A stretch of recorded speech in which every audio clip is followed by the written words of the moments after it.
It was 1992 and I was 16 years old, and for context, I am female.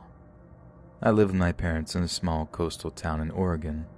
Lots of dunes, beaches, rivers, very pretty, but also a lot of transient traffic, tourists, hitchhikers, that sort of thing.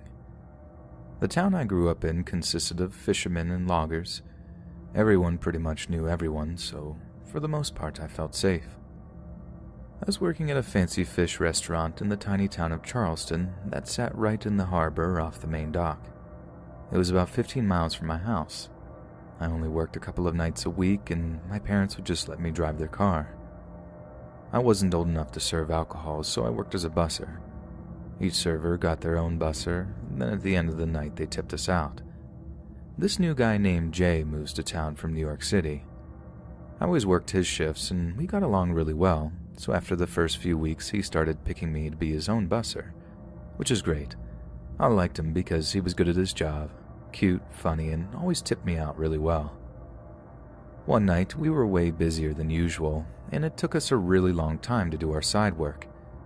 It was well after midnight when we finally finished, so he offered to walk me out to my car. It was very sweet of him, even though I thought it was unnecessary. I grabbed my stuff and we walked out the back kitchen door. My car was parked in our almost totally empty gravel parking lot. I hopped into the driver's seat of my little Nissan Sentra and started digging through my bag for my keys.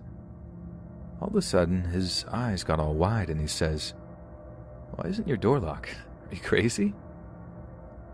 I laughed. "Well, yeah, of course my doors are unlocked. I never lock them."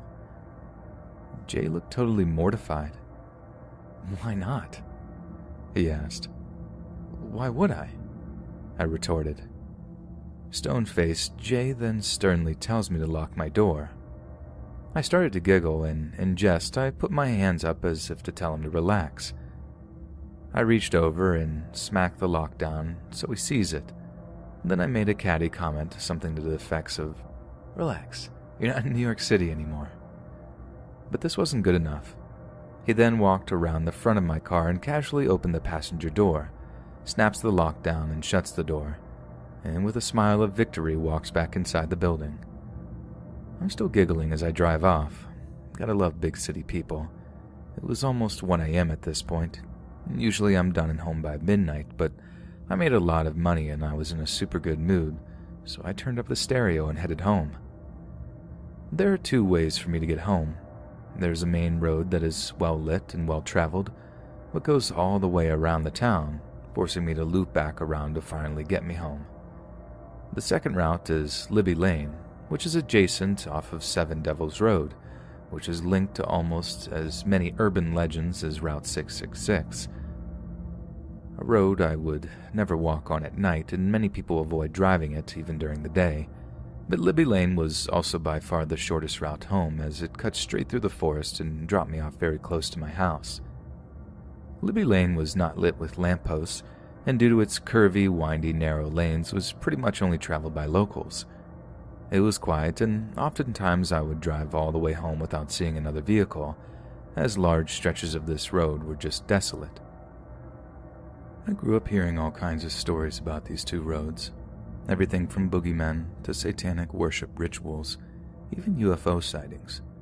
But I don't scare easily, and I sort of like the creepy feeling of seeing the shadows and darkness of the night engulf my car as I glanced into the rearview mirror. I found it somewhat thrilling. It was a feeling that made me realize how secluded the world can still be, and how tiny I was in it. I get about halfway home, and it was super dark, no moon out, so all I could see was what my headlights illuminated in front of me. Libby Lane is very windy and narrow, with lots of soft shoulders. For those that don't know what that is, a soft shoulder is soft dirt or sand on the sides of a road that makes it very easy to get your vehicle stuck, or even flip over if you drive on it. Out of nowhere, I saw an old Monte Carlo parked in the middle of the lane with its hazard lights on. I could see the blinking red lights from a ways off, and I didn't immediately get suspicious. It was about 10 yards ahead of me when I slowed down to a crawl. As I got closer, it struck me as odd that the car was not just in the middle of the road, but it was parked diagonally across both lanes making it very difficult to get around. Still, I just figured he spun out or something. As my car edged closer, I noticed that standing in front of the Monte Carlo was a very tall black man who was at least 6'4", lean and wearing a long black trench coat. When he saw my lights, he started casually waving his arms up and down at me. Keep in mind that I lived in a town where most locals knew each other or were at least familiar, and this guy was not from here. That much I knew for sure, so I had no intention of letting him inside my car. However, I did intend on stopping to let him know I would call him a tow as soon as I got home. This incident happened in the 90s before cell phones were a thing. As I slow even more, I see him walking up to the passenger side door. I came to a full stop and reach over to start rolling down the window. That was a big mistake. Everything from here on happened so fast. The minute my car was at a full stop, his casual walk turned into a sprint as he made a mad dash toward the door handle. He yanked on it once, immediately realized that my door was locked, and then flew into a fit of rage like I'd never seen. Using his left hand to continue pulling on the handle, the man makes a fist with his free hand and starts punching the window really hard in an obvious attempt to shatter the glass. I was totally caught off guard and just started screaming. My heart jumped into my throat, and the next thing I knew, I was in full panic mode. I slammed my car into gear and let off the clutch so fast I almost stalled out. I had to swerve because his Monte Carlo was like a big boat and it was blocking most of the lane. I took the risk of driving onto the soft shoulder in order to get around the car. Thank God I didn't get stuck because he would have eventually broke the window. I was sure of that. The whole time I'm driving around his vehicle, he was running beside my car, still punching at the windows and pulling on the door. I was close enough to his car that he actually ran into his own front bumper, forcing him to let go of my door handle. I remember driving like a maniac, staring into my rearview mirror, just waiting to see the headlights of his car barreling down on me. I still had a good 15-minute drive to make it home. I swear it was the longest 15 minutes of my life. He didn't follow me, at least I don't think he did. Then again, I knew that road like the back of my hand, so I was pretty sure I could drive it a lot faster than he could. That didn't make the terror I felt any less, though. I got home, ran into the house shaking and totally unnerved. I called the police and told them everything. The police drove out to the spot that same night but found nothing, not a single trace. When they spoke to me, they asked if he said anything to me or if I knew him. It was then that I felt a little perplexed as I thought back on the incident. You would think that he would have yelled at me to stop or to get out of the car or even just scream, but he didn't. In fact, the man never uttered a single word and didn't make any noise at all, except for the pounding on the window. The whole experience was horrifying, but that tiny piece of it was so bizarre. I never saw the car or that man again, but my next work shift I hugged Jay tight and thanked him profusely. Had he not insisted that I lock my passenger side door, then that man would have most definitely gotten inside.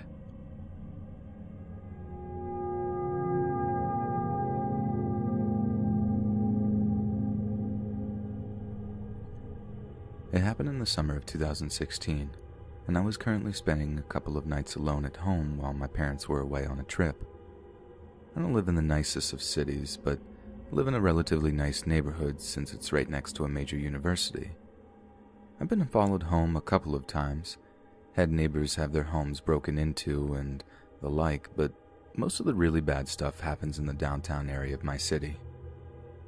So it was late at night on my second night home alone, around 11 p.m. I had been playing some video games with a couple of buddies of mine when I decided to go downstairs to make a late-night snack. Cliché setting, I know. Anyway, when you walk down my stairs, you make a 180-degree turn to walk down a short hallway that opens into my kitchen and living room.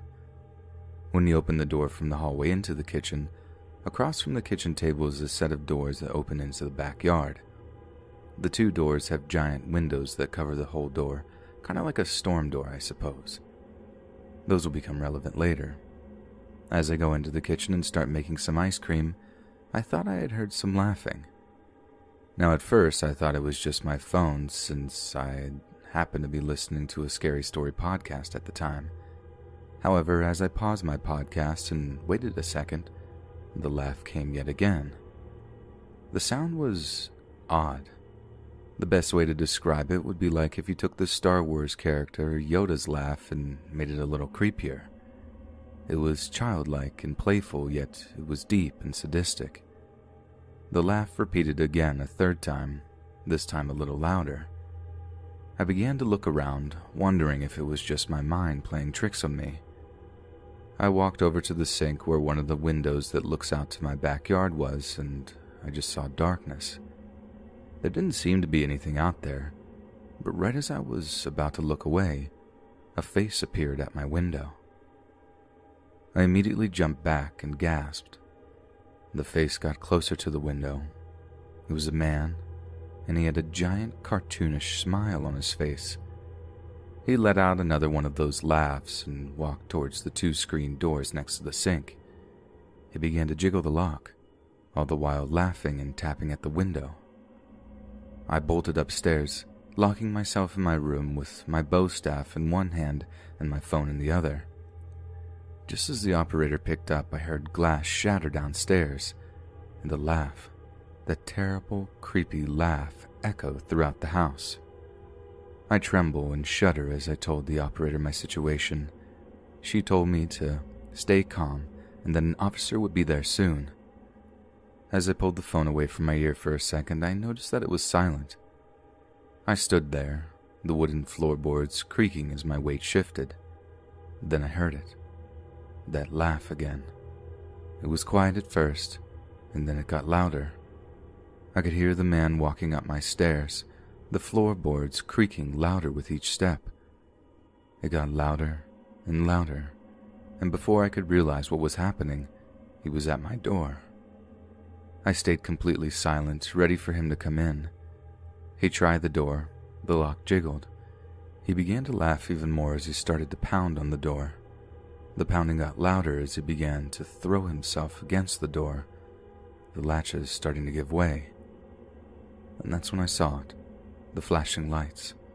The police had finally arrived. Before I knew it, they found their way in, and I just stood there frozen. The man lit up on the door and began laughing that terrible, creepy laugh. He laughed when the police got upstairs. He laughed as they dragged him outside. And I swear I could hear him laugh as they put him in the car.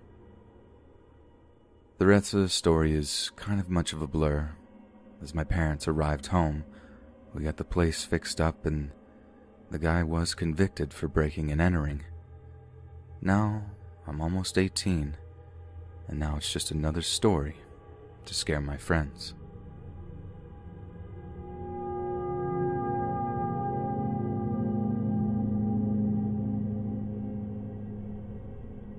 I'm a female, 27 years old, and when I was 13, my family and I moved from Germany to Spain. I had to go to an international school, but I didn't enjoy it, hated the kids, and struggled with my self-worth. I would spend most of my days on my computer, playing Need for Speed Underground 2 and listening to pop music. One of the most visited sites on the internet for me was a German chat site called Nuddles. Talking to other kids my age on the internet really helped me because I didn't have any friends in Spain, was uncool and chubby and couldn't speak the language. One late afternoon I discovered a chat room on said site for the part of Spain we moved to, and there were some 100 people online who would chat about it, their experience with the place, and so on. Now for understanding, in the chat room you could see the username and their age behind it, together with a little female or male sign. So mine was my name, 13 years old, female. I threw a casual, "Hi, I live at such and such place and would love to meet new people." Some replied with highs and how are yous and generally being nice. Then a separate chat window opened, sort of a private messaging, and there was a guy asking me if I was really 13. His username was Tom, 35, male. I have to admit that I wasn't a very bright teen and I love getting attention, especially from older people, so I instantly replied and told him, yes, I am 13. He immediately began small talk, asking about why I lived there, when we moved, if I was going to school, which part of the island I was living at, and so forth. I answered carefully but excitedly, glad I met someone to talk to that wasn't my family. He then asked me if I'd like to talk to him the next day, and I agreed. I didn't think much of it, but was really happy to talk to him, which I of course didn't tell anyone. Next day, same spiel. He got online, found me on his friends list, and started talking to me. Only this time his questions got a lot more personal. Things like, did you have a boyfriend already? Or, do you like writing stories? I love stories, especially with people who fall in love, things like that. I told him I like stories too. I've always had a book with me since my mother told me at a young age that reading is very important and makes people think and speak better and faster. He said he would write me a piece of a story and I should continue the story if I want. I don't remember much of the story, only that it got very intimate fast. Something like that he wanted to shower with me and kiss me. He'd send me photos of himself rather quickly, of his car, a white Jeep, and of his house, which had a nice view of the ocean, including an infinity pool in his backyard. I remember being really giddy and excited and nervous all at once, butterflies flying in my stomach. I told him that his house was beautiful and that he looked good. He was honestly average looking. I remember him having short gray-brown hair, a 5 o'clock shadow, and massive sunglasses over his eyes. He wore a white shirt and jean shorts. I started to like him and chatted another week or so with him, learning what he liked. He started saying what he liked in bed, and all of the intimate, explicit things that he wanted to do to me on the beach and at his huge pool back home. He even sent me a picture of certain things I can't describe, which was honestly shocking. But being a naive kid and wanting to appear cool and mature, I told him what he wanted to hear. He started to ask me about my location and friends, and I told him I couldn't talk about stuff like that it was too personal, and my parents told me I should never do that. He reacted very understanding and was kind. We continued writing our stories back and forth for nearly a month. How I managed to keep it all a secret from my parents, I don't know. I honestly hated being in Spain. I hated the people, hated the heat and the beach and the ocean. I desperately wanted to go home where I grew up and had all of my friends. It got to a bad point of me being upset because I felt trapped on this stupid island, with no friends at school where I didn't understand anyone and no one understood me. I remember being so upset one day because a bunch of girls bullied me and called me names and laughed at me for nothing, that the next day I didn't want to go out of my dad's car when he drove me to school. I refused and cried, which led to a serious talk with my parents. They asked me to try it again and tried to reassure me that everything is going to be okay, and in the end, I agreed and promised to go to school. In the meantime, I talked to Tom again and rambled on how stupid everyone was at that school, and stupid me accidentally dropped the school's name, which I didn't even realize at first until he asked me if he should pick me up after school the next day so he could act on all of those stories. I panicked and told him no. My dad would be there to get me, and if he found out, he would be really mad. He said it's okay and he wouldn't do anything to hurt me. I logged off and tried to occupy my mind with other things. At this point, I realized I should have told my parents what happened, but I was so afraid that they'd be angry and I would get in trouble or they'd take my computer away, the only connection I had with other people. So I didn't say a word and went to school the next day. It was horrible, as always. Don't get me wrong, I really tried making friends. I tried being open and learned Spanish, and there even was another girl from Germany, but she lived there since kindergarten, so she already spoke Spanish and didn't really like me anyway. When school was over, I ran to the gates, watched all the children around me getting picked up, and was looking for my dad's car, when all of a sudden I saw a white Jeep and a guy that looked very familiar with big black sunglasses on my left. He was there. My stomach dropped and my heart sped up. Tom stood in the parking lot right outside my school when he saw me. He smirked and waved in a really awkward way, standing right in front of his Jeep with a black leather jacket. Still in shock and disbelief, I looked all around and finally spotted my dad's car. He was parked at the parking lot right on the other side of the road. I hastily ran across the street and got into our car.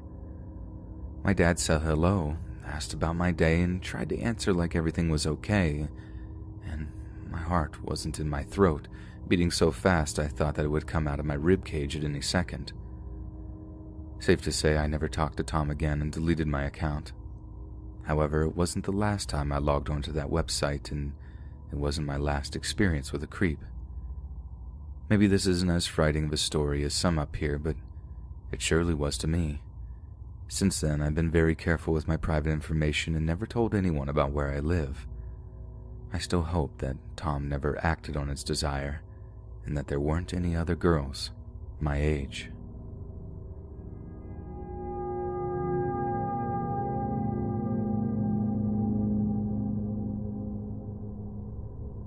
I work at an indoor jungle gym for kids. It's small enough, but there's still plenty of room for the kids to run around in.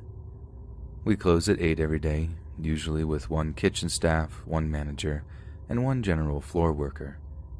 It was a Friday and I was closing. We close the place down at 8 and have an hour to clean up. I'm a general worker, so I was sweeping the floor. To get into the play area, you need to go by the cash and through a gate that's unlocked with a button in the office.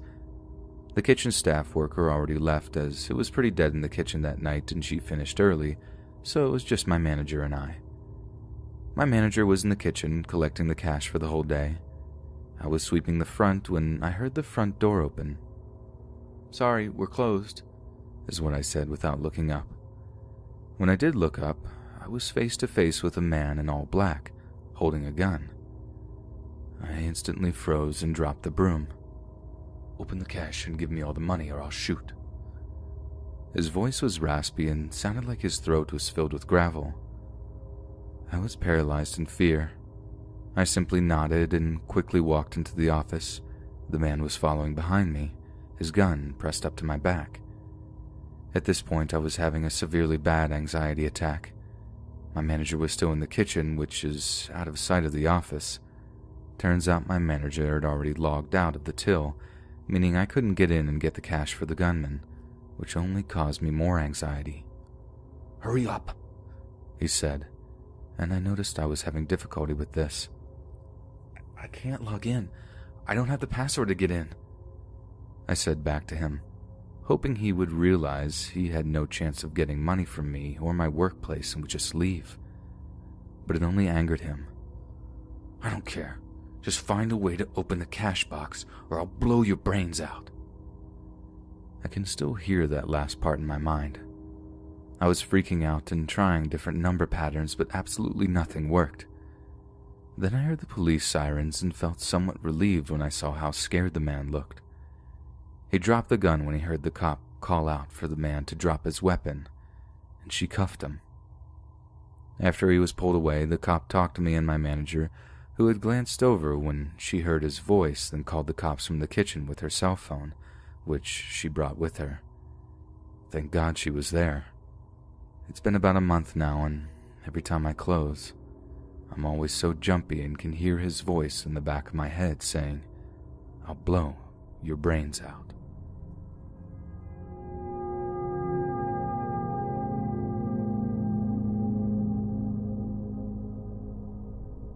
This happened just a few days ago. I'm a 23-year-old female and I don't have my own car yet. I was standing at the corner of my block waiting for the bus. That's usually how I get to work, and my job is only about 10 minutes away from where I live, by vehicle. It's not too far of a walk, but it also kind of is. As I was waiting for the bus, which was due in about 2 to 3 minutes, a red pickup truck drove up to the intersection across from me. Now, before I get into the story, let me just say that I am a pretty paranoid person, but I don't necessarily see that as a horrible thing. I'd rather be paranoid than aloof in regards to my surroundings. I'm also very familiar with Let's Not Meet stories, and even though it triggers my anxiety hearing all the terrifying stories people have shared, I've gained a lot of knowledge from them. Anyway, the truck pulls up to the intersection, and I expected it to either turn left or right. Instead, it just sat there, and I made eye contact with the driver. It was a man, but I couldn't make out any features just yet. He was just staring at me, which was obviously unsettling. I then noticed that he didn't have his turn signals on, indicating that he either had no intention of turning or he had simply forgotten to put them on.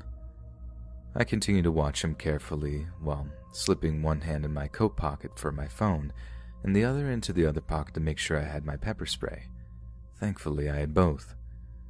5 minutes go by and I'm starting to grow more and more anxious. The bus is late and this creep is still watching me from across the street. I knew I had some options, but in that moment, nothing was coming to me. Then, he began to pull forward a little, then pull back. He played his weird inch forward, inch back game for about a minute before I really began to feel on edge. This behavior was so not normal. Finally, after some traffic had gone by, he pulled forward and slowly turned right. At last, I was able to take a deep breath. He was leaving, and it all had just been a weird little encounter, right? Nope. That idiot stopped and began to make a U-turn. At that point, I knew he was about to pull up to me. My heart sank and I prepared myself as best I could for what possibly could be coming. I could have ran, but I was afraid of triggering a chase. I'm a slow runner, and even though I was so close to my house, there was no guarantee I would have made it without him catching up to me, or at least seeing where I lived. My best option in that moment was my pepper spray, and I was more than ready to use it if he tried getting out of the truck. The man rolled down his window and mumbled something to me. He was tan, had a skinny face, and wore a black baseball cap and dark clothes. I couldn't make anything else out. I had backed up so that I wasn't right next to his truck, then stupidly said, "What?" because I couldn't hear him. He mumbled again. I wasn't sure if he was asking for directions, asking if I wanted a ride, or something else, but rather than asking him to speak up once more, I simply held up my hands and said, "No thanks," and started walking away. I prayed that that would be it and he would just drive off. Again, not happening. He slowly backed up, following me, but he didn't say anything else. I wasn't sure what to do or where to go at this point, because even if I had ran down the street, down another block, or down a driveway, he could have caught up to me somehow, and I would have rather stayed out in the open with lots of passing traffic than run down a street with nobody outside to see me or hear me yelling for help. I just kept speed walking, and to my surprise he didn't drive away, but he unfortunately turned onto my block and parked. That meant I couldn't go home. Instead, I chanced it and booked it into the driveway behind my block, all the while paranoid that he would follow me. I hid behind someone's car and called the police. While the line rang, I watched my bus go by, but I wasn't even worried about it at that point, or about being late for work. I told the dispatcher what was happening and tried to give as much information as I could. I was crying and shaking, and my heart was absolutely pounding. My next worry was that I would have a panic attack, which would trigger my heart condition, super fast palpitations. I tried to remain calm as I sprinted to the garage of my house and fumbled with my keys, periodically looking over my shoulder to make sure I didn't see that red truck appear out of nowhere. I got inside safely and the dispatcher asked me if the car was still out front on my block. When I went to check, I didn't see it. While waiting for the police to come, I called my mom and my sister to let them know what was happening. I also ran around my house to make sure everything was locked. Then I called my manager to explain why I would be so late. My mind was spinning and I couldn't believe what was happening. I didn't feel safe at all, even though the truck was gone and the man hadn't actually done anything at all to me. All the scenarios of what could have happened plagued me throughout the day and are still plaguing me. The police came and took a report, but unfortunately they couldn't do anything, as expected. I didn't get the guy's plates, and I was also unsure of the model of the truck. It looked like a Dodge, but I'm not that great at identifying cars. This story may not be that terrifying in people's minds, but when you're in that situation and you don't know what is about to happen next, whether you're about to be snatched by a stranger or not, it's absolutely petrifying. I'm afraid of every red truck I see that resembles his, and I'm looking over my shoulder even more now. I just can't relax in public anymore. Please be safe out there. This goes for women and men. People are crazy, and you never know who may be watching you. I have a theory as to why the man didn't speak up when he pulled up to me. I think he wanted me to approach his truck so that he could force me inside or pull a gun on me or something. I could be wrong, but it's the only thing that makes sense right now. In no way could I hear him, and I would have only been able to if I'd moved closer to the truck. Hopefully, I'll get my car soon so that I'll never have to stand on that corner again.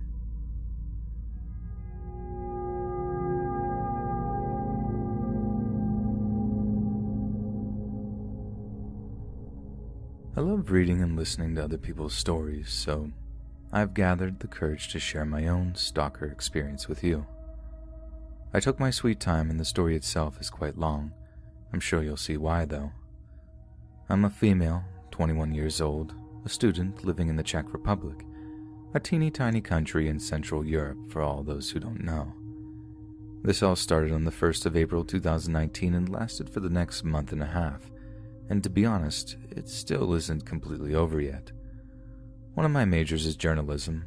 I was in my 4th semester at the time and had to make a radio news show for my practical class.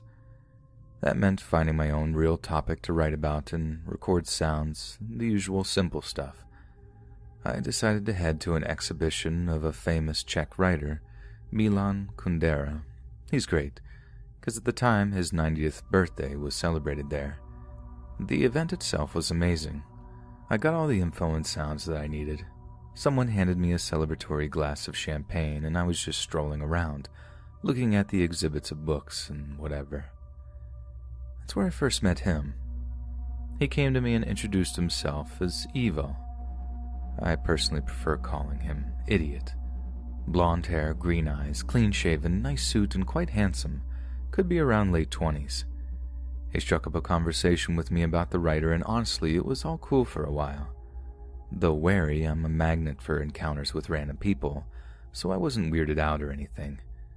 But then, he pointed out this one book, Laughable Loves, and smoothly started asking me very personal questions while getting closer to me. Lovely dress you got there. Are you wearing such revealing clothes often? Do you have a boyfriend?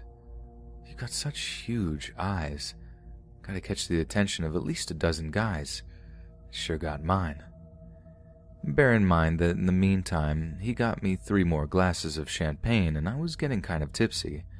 So after becoming more and more touchy, physically and in the conversation, I decided to call it quits and head back to my apartment. It was getting dark already and I had to walk to a tram platform that was around 500 meters away. Ivo followed me all the way, talking about all sorts of stuff, mostly making me uncomfortable. What a joy when he said his apartment is in the same way as mine. The tram we had needed to take was full of people, so he took the chance to press himself onto me, and he was hard. I was so grossed out, annoyed and tipsy at that point that I flew out of the tram at my stop and was ignoring the fact that Ivo was following me till the door of the building where my apartment was. A grave mistake on my part, I know. He then tapped my shoulder and asked for my number. I said no, mumbled something about, "This is a small city. Chances are good that we might see each other again somewhere sometime," and reached for the door handle. He nodded and headed back to the tram platform. I watched him get in the tram and, wow, he went back to the direction we originally came from, which weirded me out even more since he said he lived a few more stops away in the other direction. I told my best friend Kay, who I shared my apartment with, all about him, but she thought I was pranking her. It was April the 1st after all, but that was soon about to change. Ivo started appearing everywhere. There was a small park right in front of my building, and I saw him there every day. He never looked at me there, never spoke to me, so I was acting as if he didn't exist either. My bedroom window was facing the park, and only then I sometimes caught a glimpse of him staring, though he couldn't see me. Then it got worse. Let me quickly describe the layout of the building I lived in. The main door served as an entrance to a restaurant that was occupying the whole first floor. The floors above were just student apartments, and you could get there only through one single door in the restaurant. Guests and staff were walking around from a kitchen to the dining area, but you had to own a key to open the door. Approximately a week later, Ivo started visiting the restaurant. I was friends with one of the cooks, and he told me that idiot always ordered just lemonade and was staring at the door leading to the apartments the whole time. The waitresses thought he was a weirdo. 2 weeks later, Kay told me that she saw Evo asking some other students to let him into the apartment floors. It probably worked because, and I don't know how he found where our apartment was, that is when the first box of chocolates and a note arrived to our entrance. "Eat up, beautiful," it said. The next day, flowers and another note. "No flower can smell as magically as you." Third day, a teddy bear holding a sign. "I love you, honey." Every day a different gift, a note, same writing, never a signature. I knew it was Evo, but why wasn't he trying to contact me in any other way? Why was he being so weird? I wasn't getting any new social media friend requests or messages, just this. I was feeling more and more unnerved, even more when my chef friend told me Evo was nowhere to be seen anymore. And I wasn't really feeling followed either, so I was just stuck with an awful aftertaste, tons of gifts and all these cringy notes. Everything escalated so suddenly. Kay was always out of the apartment from Wednesday till Monday because she partly lived with her family in a near town. It was around 2:30 a.m., the 16th of May, and I was up late in my bedroom. Suddenly I heard a loud bang. I jumped and put down my headphones, thinking that my neighbors are getting it on again or something. The walls were paper thin, and honestly, parties and such were quite common there. But then another bang, and I realized it was coming from our apartment's door. Those wooden old doors that I so often had to lock twice because they were so terrible. It could be anyone, but I instinctively reached for my phone and turned all the lights off. Only one name was playing in my mind: Evo. The door gave in and was literally kicked into our kitchen in a matter of seconds. I squeaked as quietly as possible and hid under my bed. It was the kind that you can open and stuff unused pillows or blankets in there. The top of the bed was heavy and trapped me in with a loud thud. I was laying on my back, staring into darkness and just hoped that the intruder didn't hear it. I listened to the muffled sounds in the apartment. He turned on the kitchen light and started opening shelves, I guess. And that's when I remembered my phone, and with shaky hands, I called the police for the first time in my life. I quickly explained the situation to the operator, told them my location, and then I heard my bedroom door open. "Hey, good evening?" I ended the call. His voice was quiet and no movement was heard. It was Evo for sure. He just stood there, probably thinking whether he studied my schedule right. After all, I was supposed to be in the apartment, alone. Idiot must have even seen the light from my window as well, so he was logically confused. My bedsheets were a mess. Open laptop sitting on a table, headphones on the floor. A soft laugh escaped his lips, and I put my hands over my mouth and nose so he wouldn't hear me breathing and sobbing. He knew I was there somewhere. With loud boos and laughs, Evo opened Kay's wardrobe, my wardrobe, a big chest full of useless junk, then went to the bathroom and searched there, and came back, sat right above me on my bed, and just stayed there in silence. I knew he was going to find me soon and that I couldn't let out even the slightest peep. I wasn't able to breathe. My tears were suffocating me. I still considered those 3 police officers my personal heroes. They arrived at the last minute. The main entrance of the building and the door leading into the apartments area were wide open, and our door, poor old kicked-out door, told them that something was seriously wrong. They arrested angry Evo with their guns drawn, and I was finally able to cry out loud throughout their yelling. One of them had to help me get out from inside the bed because I lost all my strength and couldn't get the top open. They checked if I was all right, and I explained everything to them. I couldn't even look at Evo, though he was staring at me the whole time. They then took him away in handcuffs, and one officer stayed with me. The owner of the apartments was called, and she was absolutely livid.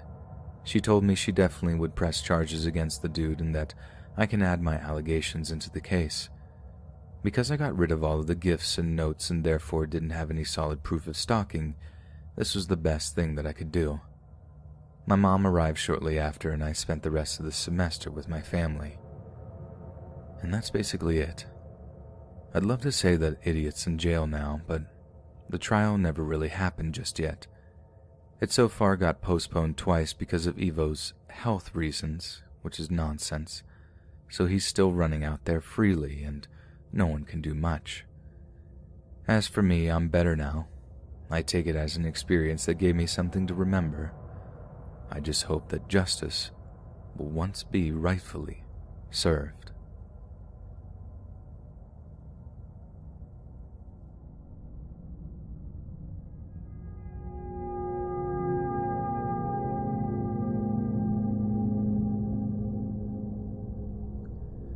I'm from Belfast, Ireland. I have a large friend group and we would always have sleepovers at my house.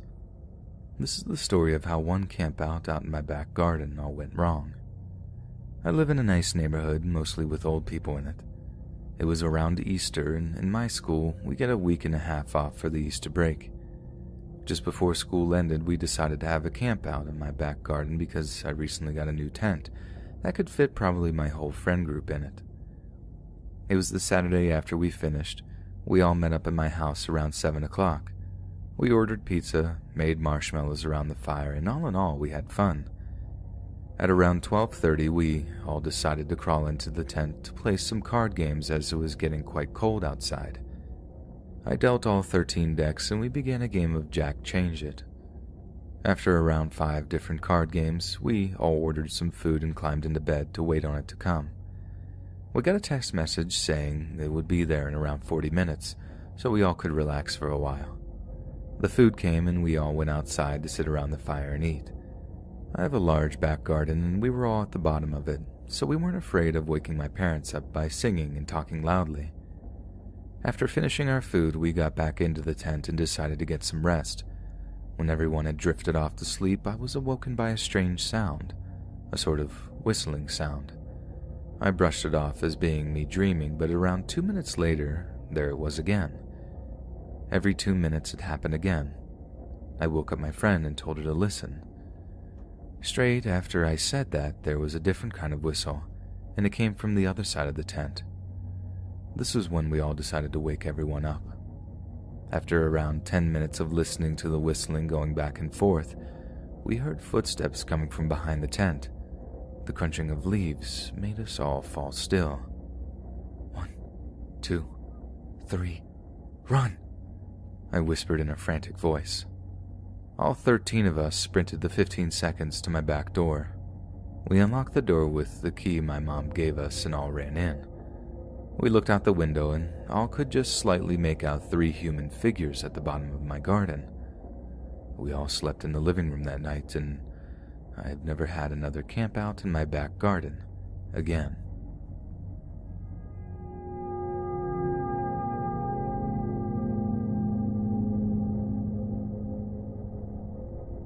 Before starting the story, I need to state that coming from a strict household, I did not know how to deal with this type of situation. Thankfully, I handled it correctly based on hearing scary stories and knew what to do to ensure my safety, although it may be weird. The story goes back to 3 years ago when I was attending a community college during the summer to take classes for credits since I lacked credits. My class started around morning and ended through the evening when the sun would set. This class took place on Mondays, Wednesdays, and Thursdays, so it was obvious that I would be tired by the end of the week, which was Fridays or Saturdays. I would talk to my boyfriend a lot back then when I wasn't as busy as a sophomore in college. I would show him the campus, and he would point out people behind me who would look at me. One day when my lab finished, I began walking to my car, which was a long trip, usually a mile's walk. When I was nearing to my car, I began putting my stuff in. A guy behind me asked a question which startled me a bit, but he seemed nice, so I calmed down. He said, "Hey, I'm not from here, but I'm working on a project that involves taking pictures of hands and feet from different ethnicities. You seem Indian, so I want to get a picture. Are you up for it?" On a side note, people from different colleges go to community colleges to get credit during the summer, so it's common if people don't go there. I said, "Sure, I'm not from here either." He began walking to his car, and I started panicking because I had to think of something really quick.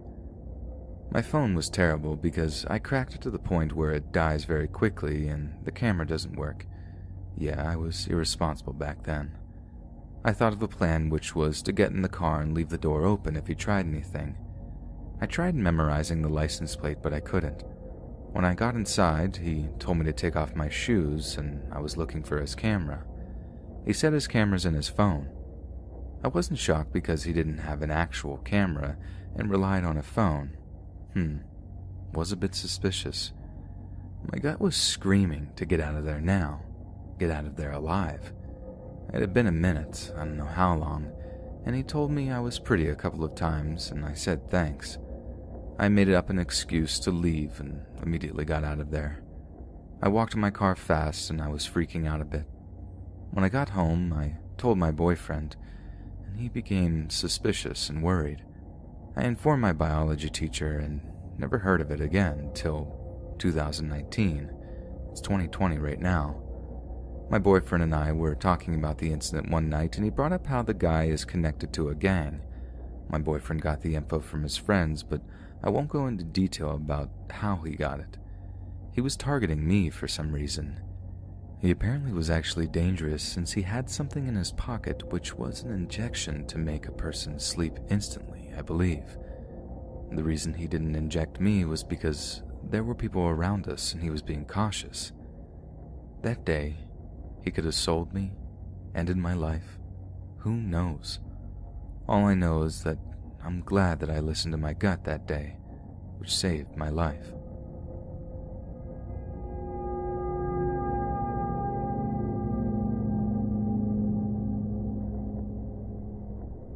I usually ride the bus home from school. It helps me pull myself together after a long day. It takes maybe about 20 to 25 minutes to get to my stop. On this bus ride home, I was listening to a certain scary Spotify podcast. I don't normally get spooked by these types of things because I don't think it will ever happen to me. I'm a semi-confident person when it comes to strangers. If I'm with friends, I'm overconfident and somewhat dumb. I'll wave and say hi to random people I don't know. If I was alone, that wouldn't be the case.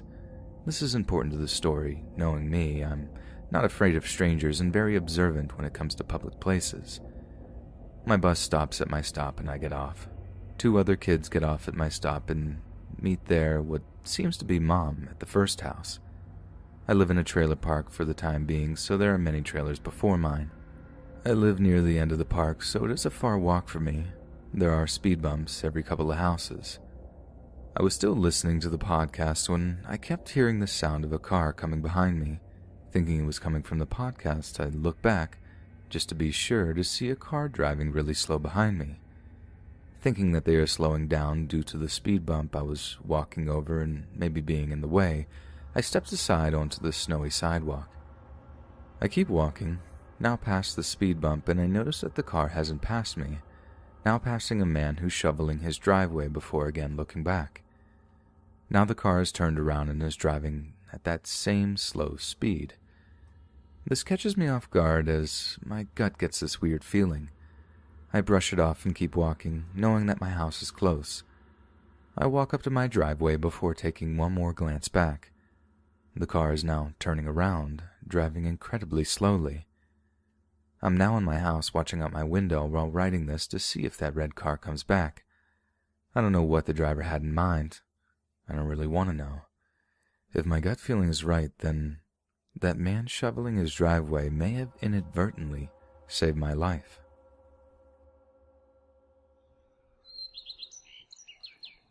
Hey friends, thanks for listening. Be sure to subscribe and click that notification bell to be alerted of all future narrations. If you got a story, be sure to submit them to my subreddit, r/Let's Read Official, and give and receive feedback from the community and maybe even hear your story featured on the next video. And join my Discord to interact with me and other listeners directly. And if you want to support me even more, grab early access to all future narrations for just $1 a month on Patreon, and maybe even pick up some Let's Read merch on Spreadshirt. And check out the Let's Read podcast, where you can hear all these stories in long compilation form and save huge on data, located anywhere you listen to podcasts. Links in the bio. Thanks so much, friends, and I'll see you again soon.